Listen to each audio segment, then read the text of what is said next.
ब्रह्मांड तुम्हें इसीलिए याद रखता है क्योंकि तुम भीतर अपनी स्मृति लेकर चलते हो। मिट जाता है केवल शरीर, पर तुम्हारे अनुभव, तुम्हारे घाव, तुम्हारी आकांक्षाएं, यही तुम्हारा अगला जीवन बनाती हैं। ब्रह्मांड तुम्हें किसी किताब की तरह नहीं याद रखता। वह तुम्हारे चेहरे का फोटो नहीं बनाता, वह तुम्हारे नाम को नहीं सहेजता, वह तुम्हारे विचारों का रिकॉर्ड नहीं रखता। वह तुम्हारी ऊर्जा की छाप को, तुम्हारे अनुभवों के कंपन को, तुम्हारी इच्छाओं के वजन को याद रखता है। यही स्मृति संसार का तंत्र है। 1. आकाशिक मेमोरी, ब्रह्मांडीय रिकॉर्ड। उपनिषदों में आकाश केवल आकाश नहीं है, वह स्थान नहीं, चेतना का माध्यम है। जैसे पानी में लहर पड़ते ही वह थोड़ी देर तक बनी रहती है, ठीक उसी तरह तुम्हारे हर अनुभव का कंपन आकाश में दर्ज होता है। तुम किसी से प्रेम करते हो और वह प्रेम अधूरा रह जाता है। वह इच्छा आकाश में एक इनकम्प्लीट वाइब्रेशन बन जाती है। तुम किसी को चोट पहुंचाते हो और पछतावा अंदर दब जाता है। वह गिल्ट आकाश में इम्प्रिंट बन जाता है। तुम कोई महान साधना करते हो और फल की चाह नहीं रखते। वह शांति भी आकाश में इम्प्रिंट छोड़ती है। ये ऊर्जा मिटती नहीं, ये अपनी प्रतिक्रिया तलाशती है। 2. प्राणिक इम्प्रिंट, प्राण शरीर की याददाश्त। जब तुम मरते हो तुम्हारा शरीर राख बन जाता है, लेकिन तुम्हारी प्राणिक मेमोरी नहीं मरती। उसे संस्कृत में कहा गया सूक्ष्म शरीर। यही सूक्ष्म शरीर अगले जन्म की दिशा तय करता है, क्योंकि प्राण केवल ब्रीदिंग नहीं, वह तुम्हारे अनुभवों का पात्र है।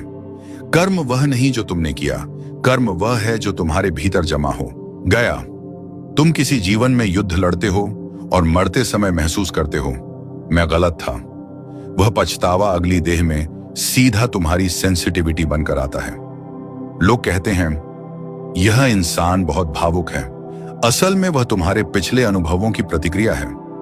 3. कार्मा लूप, अधूरापन ब्रह्मांड को पुकारता है। ब्रह्मांड तुम्हें इसलिए याद रखता है क्योंकि तुम अधूरे लौटते हो। तुम्हारे सब कर्म पूरे नहीं होते, तुम्हारा सब प्रेम पूरा नहीं होता, तुम्हारे सब डर खत्म नहीं होते।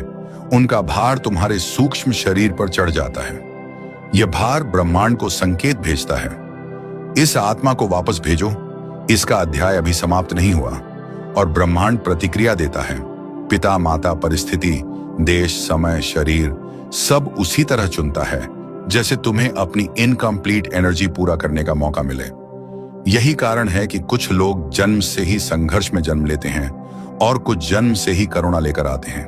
यह ईश्वर का पक्षपात नहीं, यह ऊर्जा का समीकरण है। 4.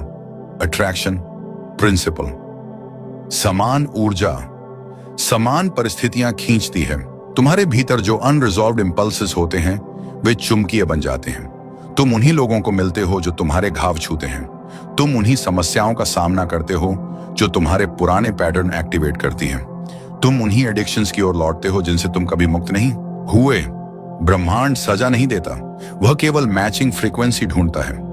निष्कर्ष, ब्रह्मांड तुम्हें नाम से नहीं, ऊर्जा के पैटर्न से याद रखता है, और जब वह पैटर्न अधूरा होता है तो तुम्हें वापस भेज दिया जाता है, न पनिशमेंट के रूप में बल्कि पूर्णता के अवसर के रूप में। जब शरीर मरता है तो दुनिया समझती है सब खत्म। लोग रोते हैं, चिता जलती है, नाम मिट जाता है, लेकिन मृत्यु केवल देह का अंत है, तुम्हारा नहीं। तुम्हारे अंदर 3 स्तर हैं। स्थूल शरीर जो मिट्टी से बना है वह राख बन जाता है।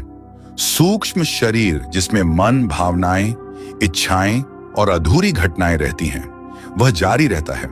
और कारण शरीर जो तुम्हारे कर्म और संस्कारों का सार है, वही अगले जन्म का बीज बनता है। यही कारण है कि मृत्यु के बाद भी तुम्हारा अस्तित्व कहीं ना कहीं चलता रहता है।